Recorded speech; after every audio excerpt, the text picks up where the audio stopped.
You know, I love a lot of sports series. A lot of sports manga I think are really good. But I've always struggled with football manga, soccer. I've always struggled. And there's some that I've always liked. There's some that I've liked. I think for the longest time, Area no Kishi, Night of the Arena, was my personal favorite. I thought Giant Killing was cool. There's I want to say I don't think it's Inazuma 11. I don't think that's what it's called. There's another one that's really crazy where the guy hit the post like a million times and like scored it. I'm like, this is too much. And Captains to Boston never moved me. But Night of the Arena was my favorite for a long time. But Al Ashi has dethroned it. I have completed it in the sense that I've caught up to the latest chapter, and man, I'm very impressed with all the moving parts of this manga, and I want to talk about it. We'll talk about it more and have some interesting streams about it. But man, this is it. This is it. This is it might sound weird. This is still not like the football manga that I've been personally looking for, but this is the best one that I've experienced. And while I'm not gonna get too much into it in this video, I want to talk about it on stream. I actually find the contrasting comparison with this series to Blue Lock to be very interesting because I actually think they're polar opposites in terms of what they preach, what they teach, and how they tackle football philosophies. And I won't lie to you, going to the comment section to see the fandoms kind of like fight each other. I don't care which one you like more or what you think. So I can just read this and just laugh. It was really interesting. Like, what the are you in the comment section if you want to go read Blue Lock? Go read Blue Lock. Yo, it was really funny, but we'll get there. It starts off with a main character that is pretty selfish in terms of how he plays the game and scores, right?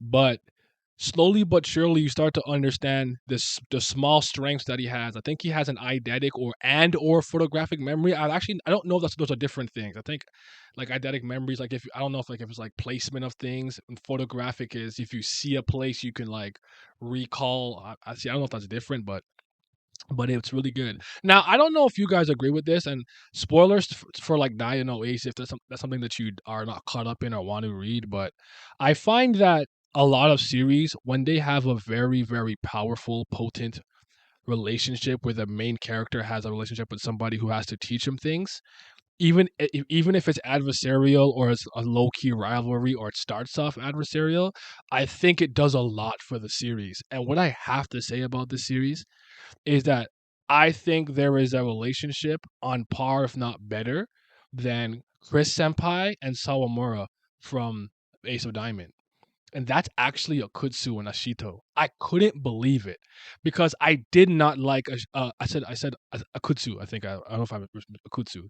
He kind of comes at the beginning and he's like a jerk and like elbows him and he's like quit, quit, quit, blah blah blah, yada yada. But Ashito through his grit and his grind and starting to understand his own personal strengths and what he can bring to the team and how he can shine as a eventual playmaker, their relationship starts to like change, and it's still testy and adversarial because of how abrupt and how like rough Akutsu's personality is, but he starts to accept his skills and his strengths, and that literal hatred never turns around to like a love thing, but it's like a you're the only one who could do it, dumbass, so go and do it. And he's like actually teaching him and training him how to be a proper defender, which is just super awesome to see. Like I couldn't believe it. And when you kind of understand his background and the relationship he has with his mom and where things came from, you're like, okay, I understand why this dude is wired the way that he is.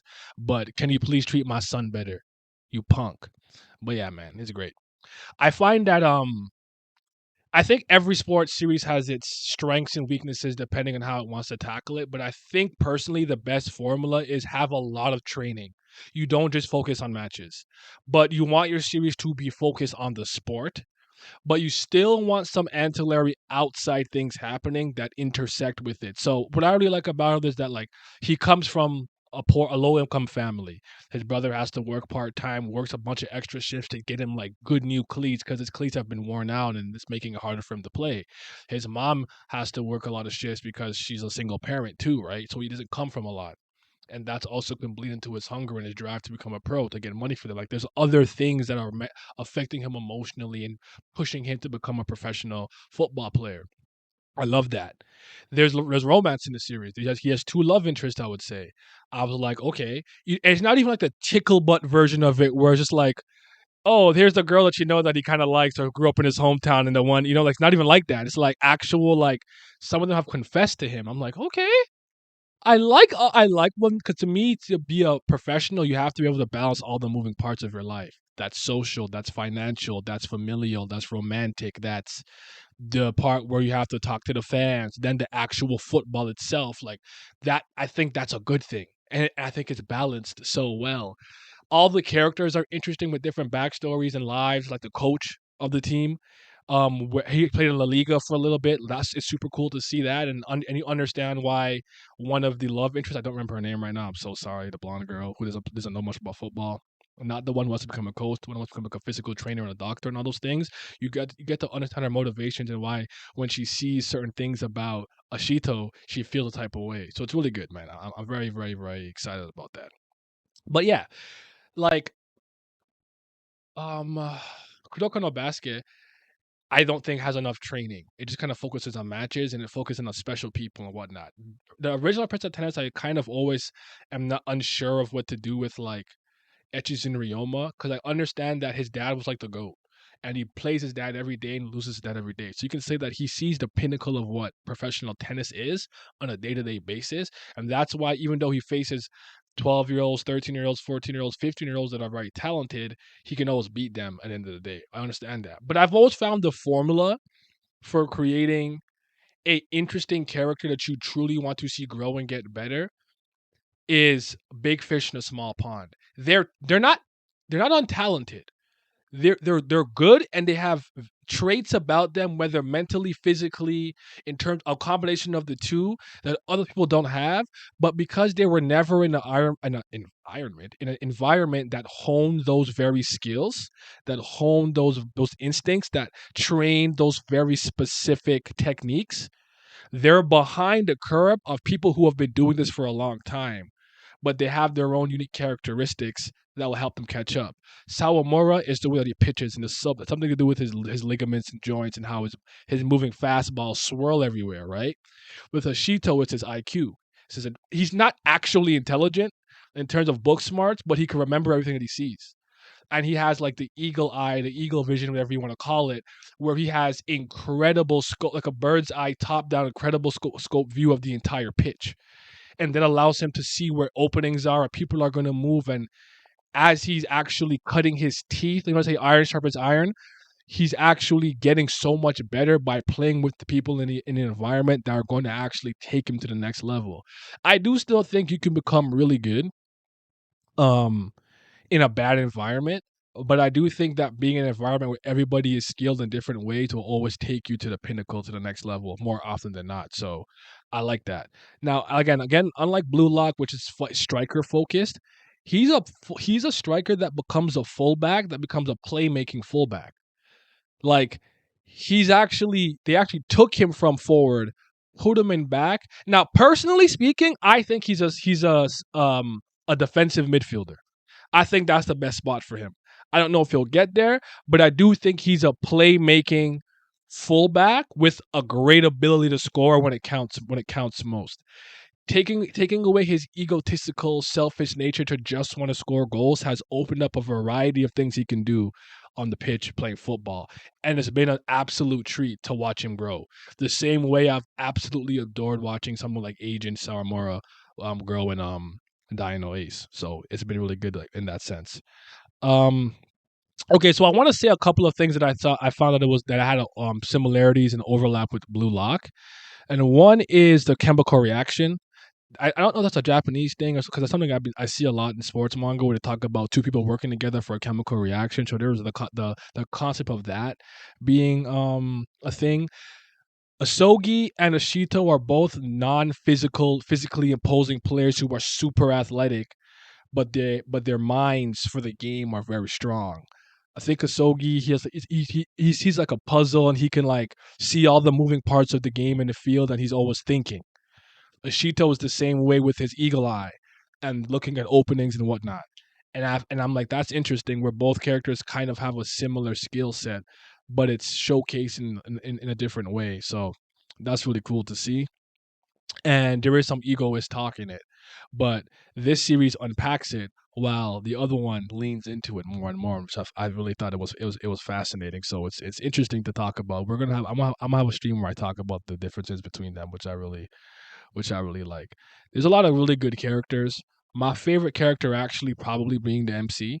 I like his first year teammates. I like actually his name is Tagashi, I believe. He's really dope. I like him. He's got the pompadour. He's got he's got the delinquent style. I like everything about him. The coach is really dope. The coach I like Ashito.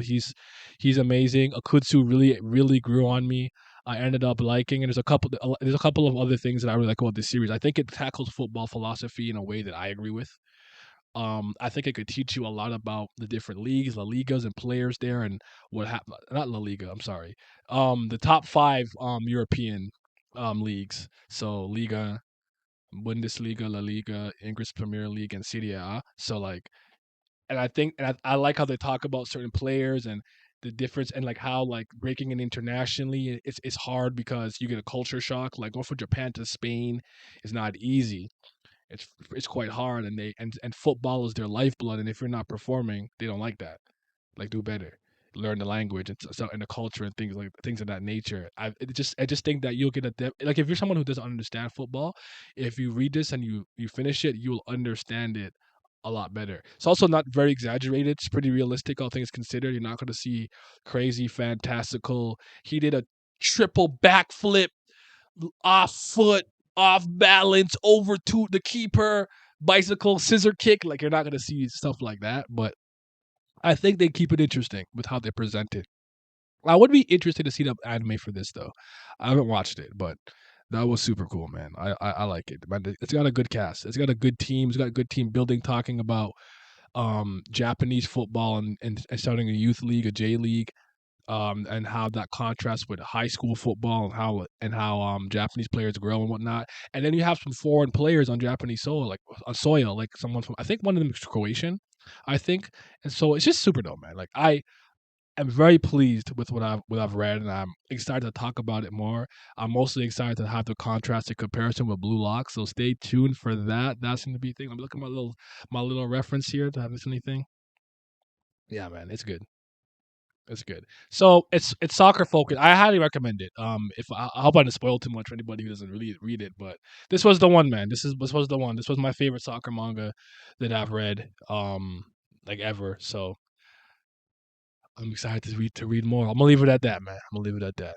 Thank you for listening. Shout out to the Patreon gang. Because of y'all, I don't gotta consume ice soup every day. Y'all ever ate ice soup? Y'all never had no ice soup. Anyway, shout out to the CVL. That's the certified BAM lovers. Shout out and salute to the priest of fire. That's the real CBL certified Brilith lovers. But the biggest and largest thanks to the fifth Zen gods, my tier 3 pledgers. That's Big Abdel, Tris, Fitz, Irene Sharda, Jacob Holland, Johnny Rogers, Lazy Dragon, Lucky Roo, Revenant, Scobe, Silo, Simi. He got a Twitch now. Go follow him on Twitch. Sunny Katha Polly and Zodiac Nemiko. You guys, your support is greatly appreciated because I'm tired of eating ice soup, man. I'm tired of it.